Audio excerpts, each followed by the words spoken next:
Coming up on this week's edition of NCBA's Cattlemen to Cattlemen. What actions are being taken to help the beef supply chain continue operating during the COVID-19 pandemic? We'll have an update, including comments from NCBA CEO Colin Woodall. Plus, a look at how Gelbvieh genetics can help improve a cow herd. And now, NCBA's Cattlemen to Cattlemen. Hello and welcome to NCBA's Cattlemen to Cattlemen. I'm Kevin Oxter, and I'm coming to you from our family ranch here in Kersey, Colorado, where the sun is shining and the grass is starting to green up. The COVID-19 challenge continues, and its impact is being magnified across the entire beef value chain, from right here in the pasture all the way to the consumer's plates. Navigating through this challenging time is like driving at night in the fog. You can't even see, much less anticipate what's around the next corner. We can only see as far as our headlights, but we can make the whole trip that way. We have some information on that in this week's edition of NCBA's Cattlemen to Cattlemen, in addition to stories from all across the country. But first, let's head to reporter Lane Nordlund in Montana for an update on the news. Keeping the beef supply chain operating as close to capacity as possible is a top priority of the National Cattlemen's Beef Association. It's not only critical for cattle producers, but the health of rural communities often depends on these plants as well. State and local authorities have been working to find solutions that keep these critical employees safe and processing plants open. Nebraska Governor Pete Ricketts spoke with NCBA's Beltway Beef about how his state is handling the impact of COVID-19 on processors in Nebraska. We have set up weekly phone calls with all the processors to be able to talk about best practices. We've been working with the University of Nebraska Medical Center and Nebraska Medicine to send some of our experts out from there in a non-regulatory way just to take a look at the plants, see what else could be done to be able to improve social distancing. And what we see in the state of Nebraska is that a lot of this is about the concentration of people, that if you've got multiple generations of folks living in the same household, it's very hard to social distance. Governor Ricketts told Beltway Beef his team is using a variety of different language communications to get the word to plant employees and to encourage them to social distance at home and work. The governor said the processors are making changes within the plants to protect their employees and to allow safe operations. Right now, it definitely is a struggle. We've got our processing facilities that are operating way below their capacity, and, we're very concerned, but they're working very hard to protect their folks as they come in. And frankly, Dr. James Lawler, who is one of our experts at the University of Nebraska Medical Center, said when he took the tours of some of these facilities, he was very impressed with the steps they're taking to be able to make sure they're keeping their teammates safe. People wearing masks, having their temperatures taken when they're coming in, sanitizing frequently those surfaces that are touched often, really building plexiglass walls between workstations, looking for ways to be able to get people farther apart on the lines. So there are a lot of things that our processors are doing to really keep their folks safe. But it is certainly a challenge as we see this is a virus that spreads very rapidly, and we're working hard to keep all these facilities open. To hear the full conversation with Governor Ricketts, you can get the Beltway Beef podcast by going to the website ncba.org. And just last week, President Trump, declaring meat processing plants as critical infrastructure, issued an order for these plants to remain open. More on this topic and other issues we continue to deal with in the time of COVID-19. We turn to NCBA CEO Colin Woodall, who joins us from Denver. Colin, how are you doing today? Doing well, Lane. It's another day in COVID land, but we're still trying to move forward and making sure we're doing everything we can to protect our members. Again, very tough time across the countryside and the entire nation and the world. Colin, could you tell us more about the president's executive order that I just mentioned and what that means for all aspects of the supply chain? Lane, from the beginning of this pandemic, NCBA has been focused on ensuring that the supply of cattle and the supply of beef both continued throughout the chain. And as we have seen these plants either go offline or reduce in their speeds, it has caused a significant backlog in cattle. And one of the things that we saw is that the state and local governments were a big factor in determining whether or not these plants either stayed open or went dark. And we needed to have a national approach to ensure that each plant was being treated the same. And that's why we went to President Trump and asked him for this executive order. So as a result of this executive order, the Defense Production Act has been invoked on the packing plants. And now we don't have to worry about the whims of local government anymore. Well, Colin, as you know, there's a lot of talk at kitchen tables, at the stockyards, local cafes, and really especially on social media about what needs to be done to fix things, from the markets to packer control topics of conversation. A lot of solutions are being tossed about, but what is NCBA doing not only before this crisis began, but now and looking ahead? What's your message to these folks that are wondering what can be done and what can we do together? Well, we have to get through this crisis first, and that is our priority right now, making sure that we can keep cattle moving through the system, because if we can't do that, then it doesn't even matter what these other decisions really end up being. We have got to keep harvesting cattle. But at the same time, our cattle marketing working group is meeting. They've had multiple phone calls throughout this pandemic. They started their work long before COVID-19 showed its head here in the United States, and they will continue their work as we take all the lessons we have learned from COVID-19 to determine the next steps. There's a lot of things that we're looking at. Probably the biggest thing is the issue of price discovery. How do we truly find out what the value of that animal is worth? And we are looking at cash trade as a component of that. So our group is looking at all the factors that play into that, knowing that a one-size-fits-all approach in this country and for this industry is not going to work. We need to look at the regional variances that we have and differences. And so that's what we're trying to formulate. The last thing that we want is to go to Congress and ask Congress to come up with a solution for us, because I guarantee you that's not going to be one we're going to like. Colin, bringing up Congress, the CARES Act provided funding for the agriculture sector, $19 billion in total, 16 for the production agriculture sector, and then it's broken down to the different sectors itself.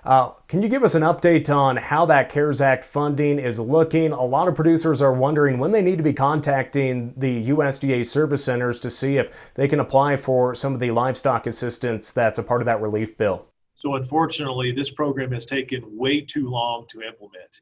But that is what you typically get with a government program. We continue to stay on USDA to try to understand what those requirements and parameters are going to be, because we don't know right now. NCBA, we went out, we got the funding for this, we pushed USDA to develop this program, and we are now waiting for what those parameters are going to be. I think the biggest piece of advice that I can give all of our viewers right now is make sure that you have records of what's going on in your operation. Make sure you have records going back to early March when this thing started, because when you have to go to the Farm Service Agency, which is where we expect you will have to apply, you're going to need a lot of documentation. And just as soon as we have those details, NCBA will be coming out through venues just like Cattlemen to Cattlemen here, and also through our newspaper and website to ensure that everybody knows what's going to be required of them. Colin, any other words that you would like to share with the nation's cattlemen and women today? The bottom line is that we're working every day to make sure that we are protecting cattle producers. And the best way that we can do that right now is to keep the flow of cattle moving and the flow of beef moving. We're also doing everything we can to reassure the consumer that there is not a nationwide beef shortage out there. That they can have hamburger and steak tonight, and they can have hamburger and steak tomorrow night. And with the invoking of the Defense Production Act on the packing supply, the packing capacity here in the United States, that's going to help with that. And also, it's really important to remind everybody, producers and consumers alike, that we are not euthanizing cattle. We are taking care of our cattle, and we will get them into the supply chain just as quickly as we can. Colin Woodall, thank you so much for joining us here today. Thank you, Lane. Still to come on Cattlemen to Cattlemen, we'll see how Galvey genetics could make a difference in your herd. And next, we'll check in with Cattle Facts to get some cattle market insights in this unprecedented season of economic disruption. Stay with us. We'll be right back. Are you concerned about the impact government policies could have on your cattle business? One way to make your voice heard in Washington is by joining NCBA. When you join, you'll have access to key policy updates and insights from Beltway Beef. It's the best way to hear directly from NCBA's DC team. Beltway Beef provides valuable policy information, and it's free for NCBA members. Stay in touch with Beltway Beef. Join now at ncba.org. We didn't just design the 6M tractors with you in mind. We designed them with you by our side. The new 6M tractors from John Deere, reimagined by you, for you. With improved visibility, better maneuverability, and more ways to customize, so you get everything you need and nothing you don't. Experience the new 6M at your local John Deere dealer.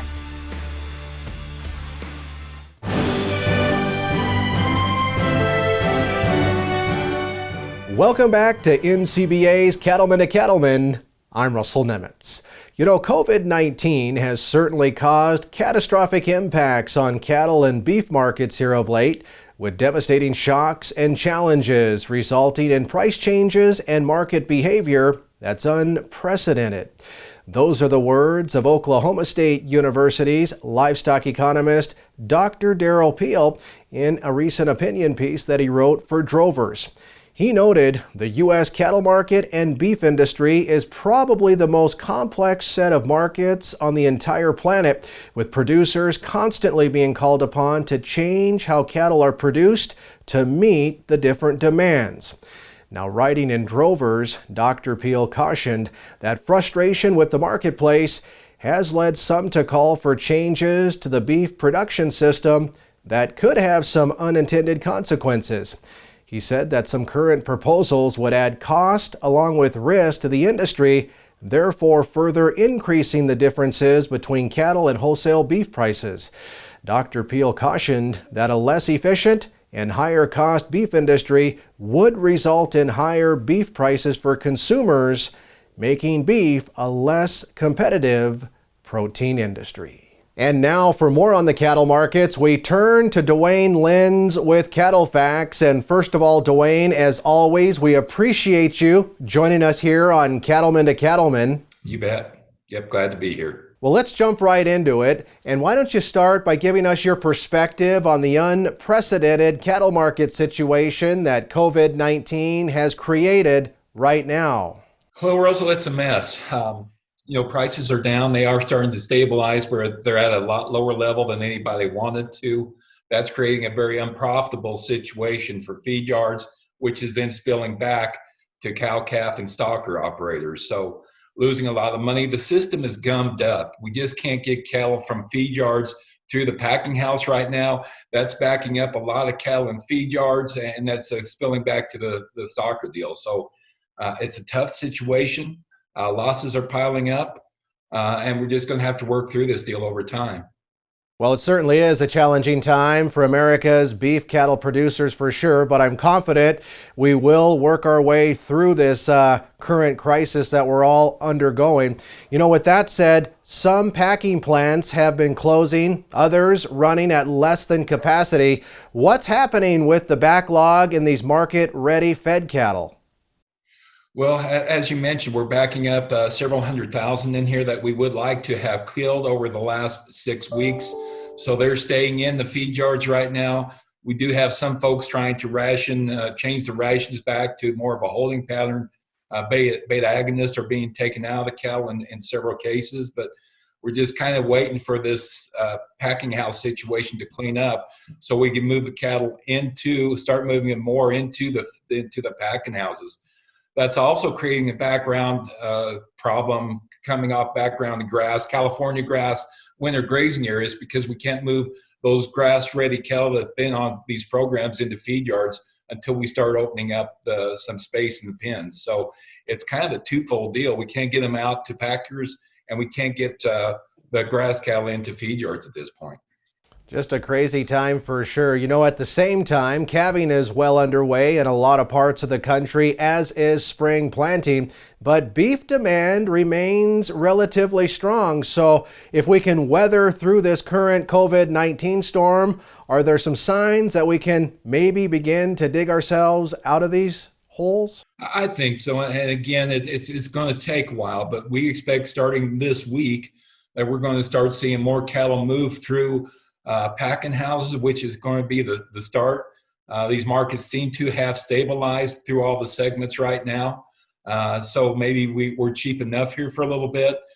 If we can start removing this backlog, getting the system moving again, maybe some of these segments can start to see more optimism as far as prices, and maybe we can start working on some of the losses that we've been accruing here over the last 6 weeks. Absolutely. And Dwayne, as we start to wind down here, any words of advice or caution or even encouragement as cattlemen and cattlewomen look ahead, both short and long term? Yeah, I think the advice we're telling folks, of course, here at CattleFax is, number one, if you're in a feed yard, you just got to get a bid. You got to get the cattle moved. It's not the price is secondary, but the main thing is moving them through the system. So we're going to start doing that moving forward. With the stalker operators coming off of some of these grass programs from the winter, they're just sorting off the big ones, trying to get those placed, and then warehousing the lighter ones out on grass for a while. Cow-calf producers, there's not much folks can do right now. I would tell them, hey, sit tight, to get offered contracts for fall, unless it's a really good contract that you can make some money on. Go on, do something different, and let's worry about this fall market when we get through into the summer and see where we are. So I think the other thing that, this is the industry that goes through peaks and valleys. And Russell, right now we're in a valley, and it's a pretty deep valley, and it's not good and it's not fun, but we've always come out the other side. There's going to be opportunities created by this. When we get this straightened out, these markets are going to come back, profitability will return, and I say that's going to open up opportunities going through the other side. So for now, I think we got to go and go about our business the best we can and let this thing work out, but it will get better. That's the nature of this industry. It will get better again. Absolutely, and some very encouraging words for sure. Hey, while we have you on the program today, if you wouldn't mind, I was checking your website out and saw that you're going to have a CattleFax Trends and webinar coming up on May 20th. A great opportunity, I would assume, for cattle producers to jump on the computer and have some of these questions and maybe others that we haven't asked and answered on the program done so. Yeah, thank you for mentioning that. It's free. All you got to do is get on there and get after it. So, it's a good way to keep updated on what's going on in the industry. So we encourage everybody to jump on if they can. Well, as always, we appreciate you taking time out of your busy schedule to join us right here on Cattlemen to Cattlemen. Thank you, Russell. I appreciate it. Good luck. Now, the CattleFax Trends and Cow-Calf webinar that Dwayne mentioned is set for Monday, May 20th at 5:30 p.m. Mountain Time. To find out more and for the latest cattle market outlook, you can always visit their website at cattlefax.com.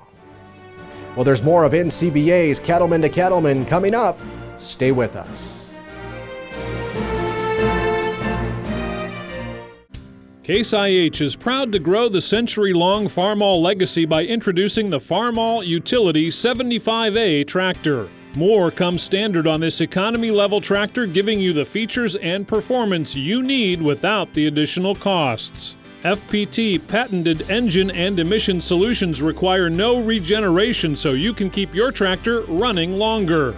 The Farmall Utility 75A is engineered with heavier components built into the tractor. This evenly distributes weight in all the right places without the addition of wheel weights. The optional power shuttle transmission makes the Farmall Utility 75A easy to operate, especially during loader work. By simply pulling the shuttle lever up or down, you can move forward or reverse without pushing in the clutch to shift gears. All Farmall Utility 75A tractors come with spacious, comfortable cab and non-cab operating stations that offer exceptional visibility with easy access to all your controls. A high-visibility roof panel comes standard, making loader work like stacking bales much easier. Experience the difference. Test drive a Farmall Utility 75A today. Contact your Case IH dealer or visit caseih.com/minute.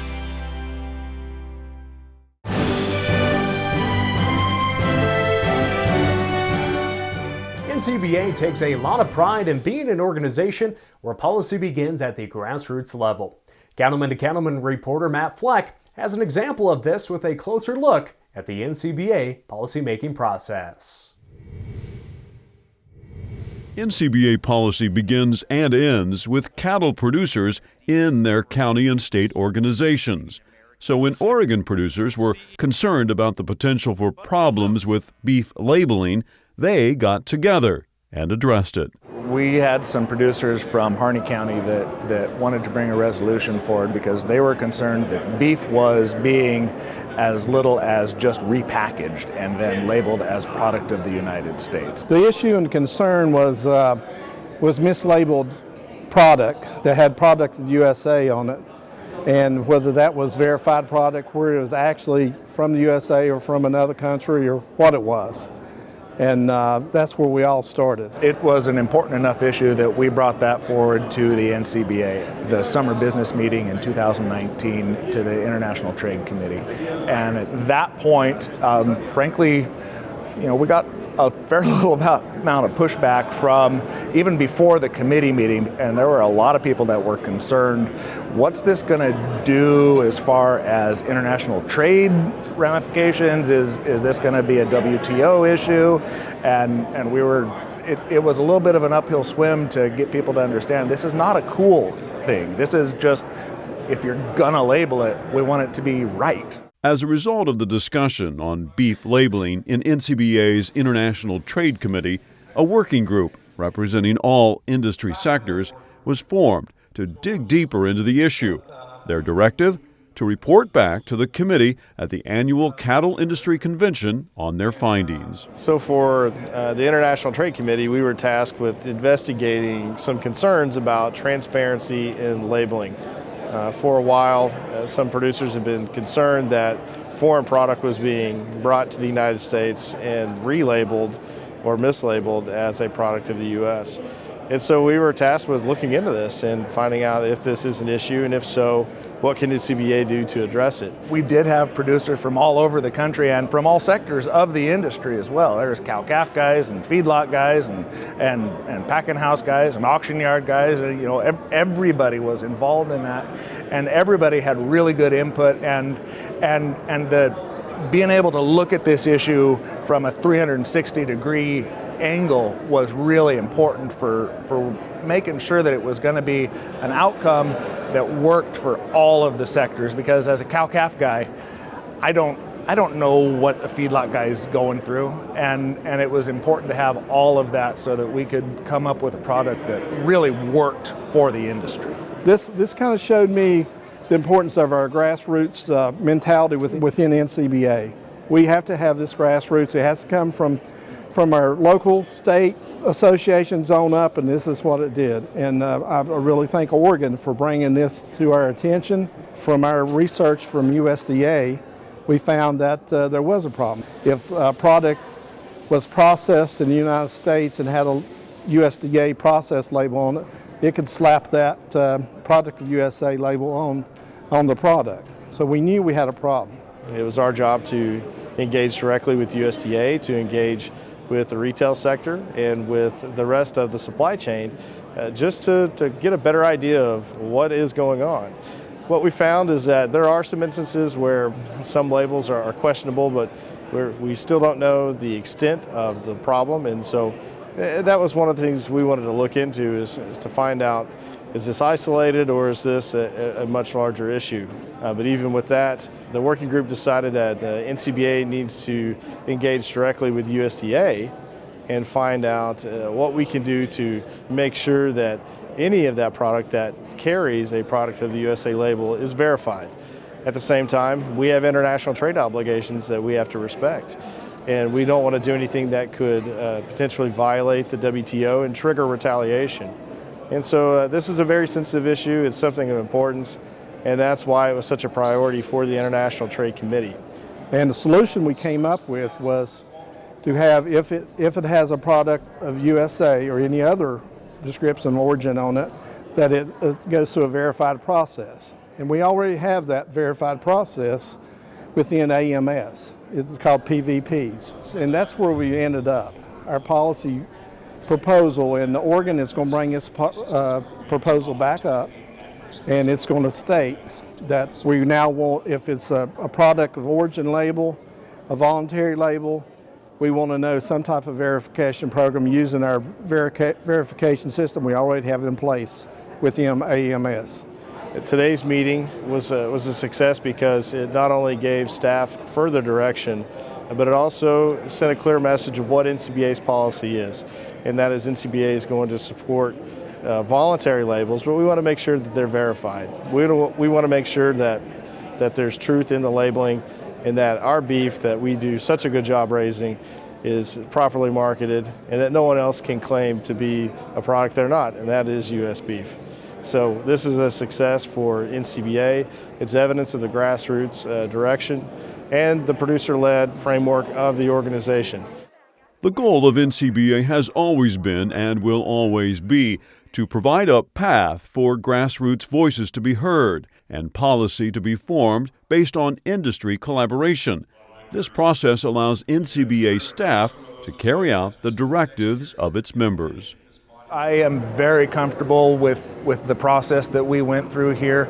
You know, we completely reworked the language of the resolution, but what we're getting here today is a product that is successful in my mind. It addresses the issue that organ producers are concerned about. It addresses the issues that all of these grassroots producers, because after Oregon brought it up, NCBA leadership went around the country and said, what are you guys hearing about this? And everybody was worried about this. It was a big deal, and it's a perfect example in my mind of how these grassroots issues come up from a county association to a state association to the National Cattlemen's Beef Association, and it's now policy, and it's not only policy, but we're actively working and being successful at implementing the changes at a regulatory level that are going to make our guys more successful. I think, coming from a small community in Virginia that has a voice, my voice starts at the local level, through the state level, and national. If I didn't have that grassroots, I wouldn't be involved with it. As someone who's worked for NCBA for a number of years, I can tell you that it's days like this that really drive home the meaning of what it is to work for a grassroots-led organization. We get our direction straight from the members. When they see a problem, they bring it forward, ask us to engage, and we do. And so I think today's actions only solidify the importance of NCBA. From the NCBA International Trade Committee meeting in San Antonio, I'm Matt Fleck for NCBA's Cattlemen to Cattlemen. To get involved with NCBA's policymaking process, why not become a member? There are great incentives to do so, including a free 2.5-liter bottle of Emperor Zero from Norbrook for new members. To join, just call 866-233-3872 or visit the website ncba.org. Coming up, we'll see how producers in Arkansas and Missouri are winning the fight against parasites in their cattle. You're watching NCBA's Cattlemen to Cattlemen, and we'll be right back.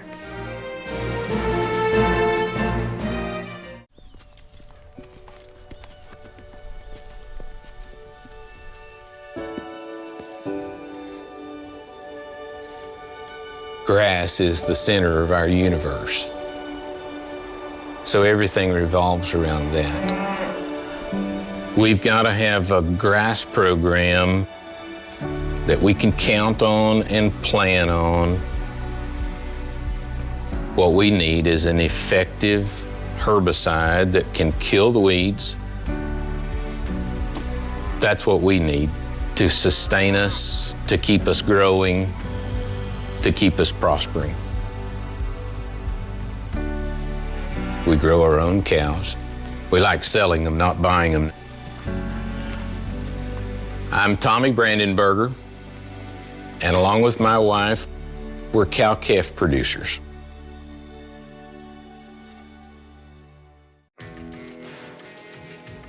How's your production on pasture? Are profits down? Are weight gains down? What are you going to do about it? Do something cost-effective. Do something that will make a difference. To add the first and proven leader in feed-through horn fly control to your cattle rations, ask for it by name, Alticid IGR.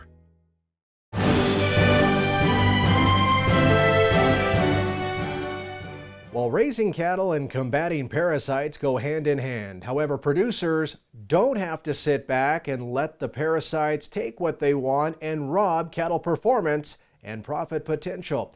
Cattlemen to Cattlemen reporter Brian Baxter has more on how cattle producers can win the fight against parasites. Even though you can't see them, parasites are everywhere and your cattle are picking them up. If there's grass and cattle grazing on it, there will be the need for parasite control. We have every type of worm here in the Ozarks that there is. And anytime you run cattle behind cattle or on the ground, you're going to pick up parasites. The most common parasite is a brown stomach worm, and that's the one everybody knows about. And the reason is because it's the most pathogenic. It can cause the most detrimental effects to cattle for many reasons. It damages the abomasum, it can cause anorexia or loss of appetite. If your cattle aren't eating, then they're definitely not going to gain weight. Parasites can really adversely affect reproduction in your heifers or your cows. Any kind of draw on an energy level, it takes a lot of energy to produce milk, it takes a lot of energy to reproduce. So when they're not at their maximum efficiency, it can have a very detrimental effect on reproductive ability.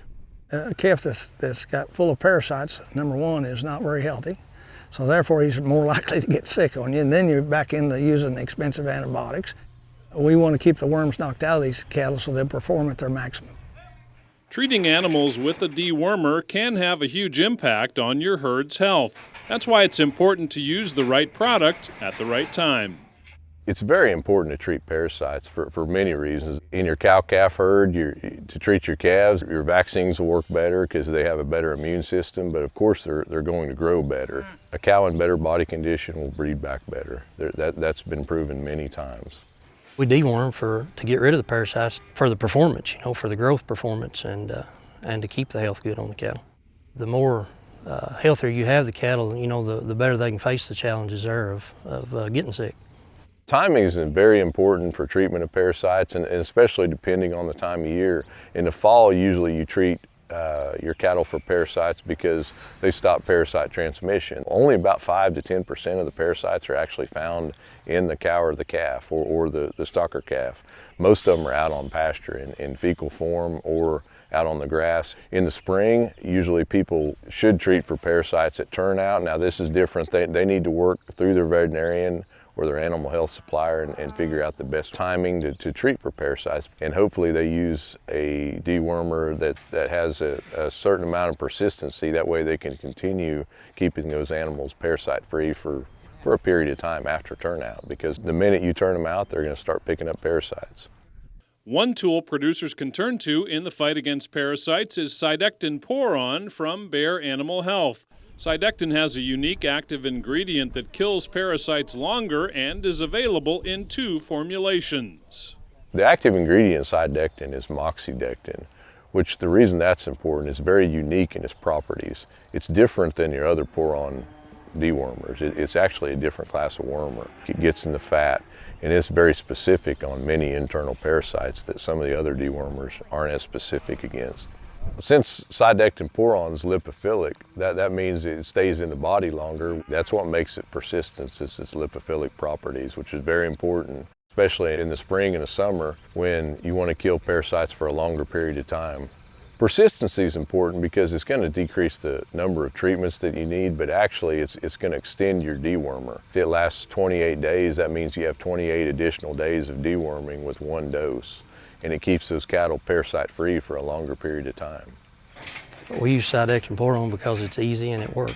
A lot of the Porons that we've used really don't seem to be very effective there, and Cydectin sure seems like it does the job. There's 2 formulations of Cydectin. There's Cydectin Poron and Cydectin Injectable. Cydectin Poron comes in 5 easy to use volumes, and the injectable comes in just a 500 ml application of it. I know producers sometimes get confused about, well, should I use injectable or use Poron? A lot of it is their situation. If they have good facilities and that animal is actually going through a chute or it's being caught in a chute, then that's a good time to inject them. The pour-ons are more user-friendly. You can line a bunch of cattle up in an alleyway and use pour-on dewormer. Cydectin is an excellent product. It's probably as good as any that we've achieved in our parasite control. Keeping parasites out of your herd helps keep more pounds on your calves, which means more money in your pocket. That's how we make money, is by putting pounds on the cattle. The biggest economic indicator in the cattle industry is pounds. By using Cydectin pour-on, studies have shown that against non-treated animals, the Cydectin cattle gained 57 pounds versus the untreated cattle. At that time in the cattle market, that was a $70 increase or return on investment for using Cydectin. Weight gain's the key. Usually a producer's return on investment of deworming their cattle probably is at least 7 to 1 to even up to 10 to 1. For every dollar spent, they're going to get a huge return on investment. I'd take that any day of the week. If you got all those things working, if your cows are breeding and your calves are gaining weight, your margins is getting better.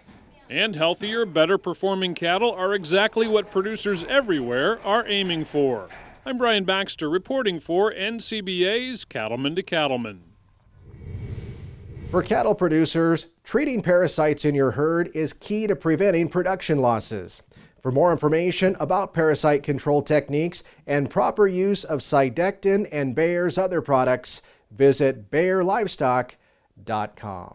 Well, there's more of NCBA's Cattlemen to Cattlemen coming up. Stay with us.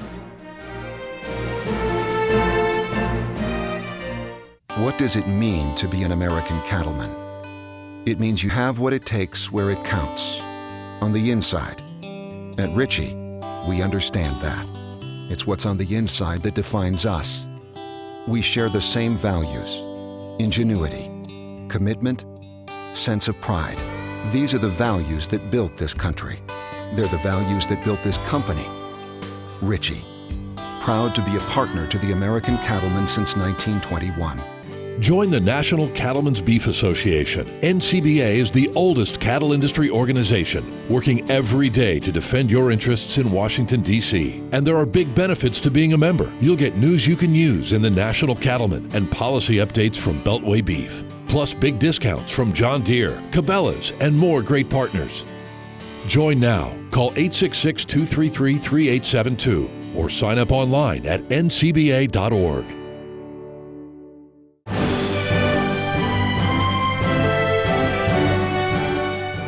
The first Galvey cattle were imported into the United States in 1971, and the American Galvey Association was formed that same year. Since then, the breed has grown in popularity. Cattlemen to Cattlemen reporter Brian Baxter introduces us to some producers who have used Galvey genetics to improve the performance and profitability of their herds. One of the strengths of America's cattle industry is the men and women who, working together, have built family businesses that are sustained across multiple generations. Well, the ranch was started by my great-grandfather about 140 years ago. Donald MacDonald came from Scotland, and he immigrated to Canada, and this was in the late 1860s, and then he came down through Canada and worked, and then finally came down to this location on Chugwater Creek and decided this is where he wanted to set up his ranch. So the Paulus Ranch was homesteaded in 1905 by my great-grandfather, Ernest Paulus. He proved up on a Kincaid Act, and so in 1910 he actually got ownership of one section of ground, and we've built from there. So I'm fourth generation, my two children would be fifth generation, and we are a commercial Galvey Angus cattle ranch. While proud of their long history, each of these family ranches, one in Nebraska and one in Wyoming, have also been willing to make big changes and to adapt their cattle herds by taking advantage of Galvey genetics shortly after the breed was first introduced in the U.S. Galvey cattle originally came over from Germany in the 1970s, and that was about the same time that the American Galvey Association was started. Throughout the years, the Galvey breed has been very progressive, and in the early 2000s, the American Galvey Association started registering the hybrid cattle of Galvey and Angus, and we call those a balancer. My grandpa started out with horn Herefords, and we introduced Gelbvieh into our operation mainly just because we wanted to try a change, and we felt that the Gelbvieh genetics, once we got them, changed everything for us, and we saw improvement in our herd, saw an improvement in the maternal side especially. We were able to keep our own replacements that way, and from there it's just snowballed into a black-hided animal that works great in the Sandhills. What works for us on this, using the Gelbvieh in our herd versus some other breeds, is their docility, the milking ability. They have good bone, good muscle. They convert well. They utilize the feed well, what we feed them. Just good, productive cattle. With rough country and often severe winters, this part of the world calls for a hardy cow, and the Gelbvieh breed stands up to the challenge. The Gelbvieh cows milk well. They're just big old stout cows. They can handle this environment. They can handle the rocks. They, can get around. Our pastures are very large, and they can earn their own living pretty well. They breed back well. Cattle here need to be able to kind of take care of themselves pretty much on range, and then during the winter they're supplemented with cake and hay. But what we look for in a cow and in an animal that's going to do well for us is something that we can keep replacements out of, as well as produce a nice steer in the fall. I think that the maternal strengths, the maternal superiority of Gelbvieh and Balancer females can provide many benefits to commercial cow-calf operations. Gelbvieh and Balancer influenced females just make tremendous mother cows. They reach maturity early, they have high fertility, they can provide increased productivity, and those cows stay in the herd a long time with longevity and stability, and ultimately contributing more potential profit to a ranching operation. These ranching families were quick to see the benefits of adding Gelbvieh and Balancer genetics to their herds, which gives them the added performance that comes with crossbreeding. Well, we're running the Gelbvieh Balancer bulls that the hybrid vigor that you get through the crossbreeding really helps, and the Balancer bulls seem to do that real well for us. Once you introduce Gelbvieh, you're going to get that hybrid vigor, that growth that is going to push those cattle to the most extent that they can become. And we've tried straight red Angus before, and the Gelbvieh side is just going to give you that much more growth. The maternal side, not only on the cows, you're going to get the maternal side, but you're going to get extra milk that you're going to get from that you wouldn't see in some of the other breeds. I think there's a renewed interest in crossbreeding with many producers, and Gelbvieh has a lot to offer in that regard as far as hybrid vigor and also breed complementarity. They cross very well with the British breeds, so you get the best of both worlds. You get the strength of Gelbvieh, strength of whatever breed you're crossbreeding them with. People who run Gelbvieh and Balancer influenced females love those cows. And then on the feed yard side of it, these Balancer cattle are great feeder cattle. And as with other breeds, a strong association stands behind these families, serving them with a variety of programs that can help improve their herd performance and their marketing options. The American Gelbvieh Association has always been very commercially focused, so not only do Gelbvieh and Balancer cattle offer the traits that work for commercial cattle producers, but the American Gelbvieh Association also has tools and services to help those commercial cattle producers meet today's modern industry demands. Those tools and services include our Balancer Edge and our Feeder Finder program, which help commercial producers to market their feeder calves. And then we also have our Smart Select service, which is a commercial database that folks can use to help track the performance of their commercial cows and in the end help them make selection decisions. With those tools and more, these family ranchers are set to continue raising Gelbvieh cattle for yet another generation. I started my cow herd when I was 8 or 9. My grandparents gave me my first Gelbvieh Angus heifer that I showed in 4-H. And then since then I've gotten more heifers throughout the years and been able to show them in both 4-H and FFA. I really like the Gelbvieh Balancer genetics. I love their temperaments and they're so pleasant to work with. We care about what we do, and it's family centered. So the fact that we get to have our family and do what we love, I think that's a really beautiful thing. A beautiful thing for sure. In Wyoming and Nebraska ranch country, I'm Brian Baxter reporting for NCBA's Cattlemen to Cattlemen. To learn more about the Gelbvieh breed, visit the American Gelbvieh Association website at gelbvieh.org. Just ahead, we'll check in with the cowboy poet Baxter Black. Stay with us. We'll be right back. In the world of cattle vaccines, when you see fewer reactions, you'll notice healthier cattle and higher profits too. Because sometimes good protection is about what you don't see. Protect your productivity with cattle vaccines from Merck Animal Health. Proven to cause fewer reactions. You'll like what you see. Our trusted portfolio is just one more way Merck Animal Health works for you. Talk to your veterinarian and visit cattlefriendlyvaccines.com to learn more. Colorado Saddlery's been making saddles since the year I was born, and I'm still riding one. From rancher to outfitter and in between, if you're looking for a saddle, start here. Our best-selling saddle is a lightweight one for trail riders. Colorado Saddlery's a family business and takes pride in their work. High quality and reasonable prices, best warranty in the country, and American-made. 303-572-8350. Shipping's free on new saddles. ColoradoSaddlery.com. Did you know that Prefert makes over 1,000 different farm, ranch, and rodeo items? And now, thanks to Prefert Direct, it's easier than ever before to get access to every item Prefert makes delivered direct to your local dealer. For more information about Prefert Direct, visit us at Prefert.com. Prefert, America's #1 name in farm, ranch, and rodeo. Louie used to buy horses for the feedlot. Whenever he'd find a good stout one that was deaf and looked like it could tread mud, he'd send it our way. I'd usually check them over, float their teeth, worm them, vaccinate them, and change their oil. Occasionally he sent one with no faults, but I was only there 10 years, so I never saw him. Feedlot number 3 called one morning to say Louie delivered a new horse to the feed yard. As I pulled up to the horse barn, I called Louie on the radio to ask about any peculiarities. I'd learned from past experience that they all arrived with a flaw of some kind, some minor, some fatal. Louie, what can you tell me about the new horse? Oh, you'll like him, Doc. Gentle as a puppy, sound, maybe 12 years old, a biggin, 16 hands, belonged to a little old lady who only rode him to the senior center once a week. I waited.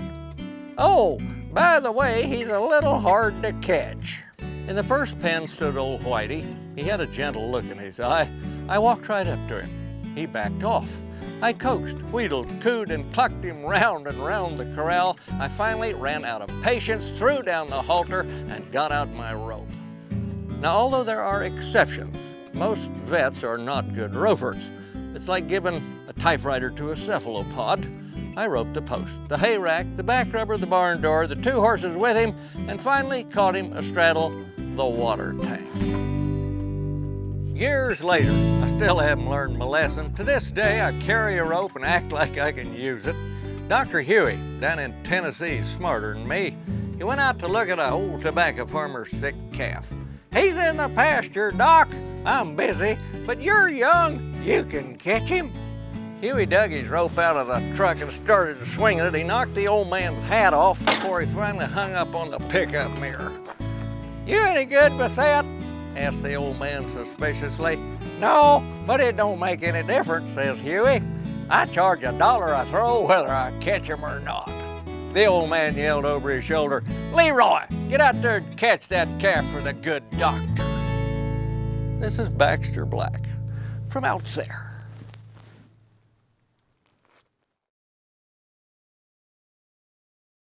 Hello, friends, and welcome to the NCBA's Cattlemen's Call podcast. Now, the goal of this podcast is to focus on the people in the beef industry. We all have stories to tell. We all have successes and failures, and it's always great to talk about all the hard work that we put in to our operations in our industry. So we're taking the time to talk about what everyone else is talking about for cattlemen and women to share what's on their minds. And make sure and subscribe to the Cattlemen's Call podcast today.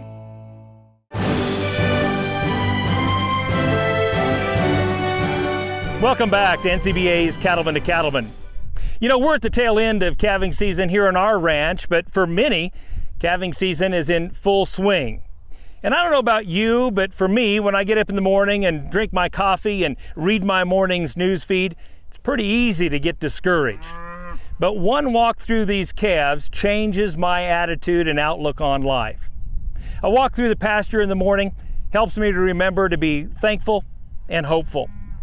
I'm thankful for good weather and a relatively easy calving season, and hopeful for the prospects these calves bring to our family and our herd. I hope each day you find a way to be thankful and hopeful. And in order to help do that, we thought it was only appropriate to share a few images from viewers all around the country celebrating their calving season. Let's take a look.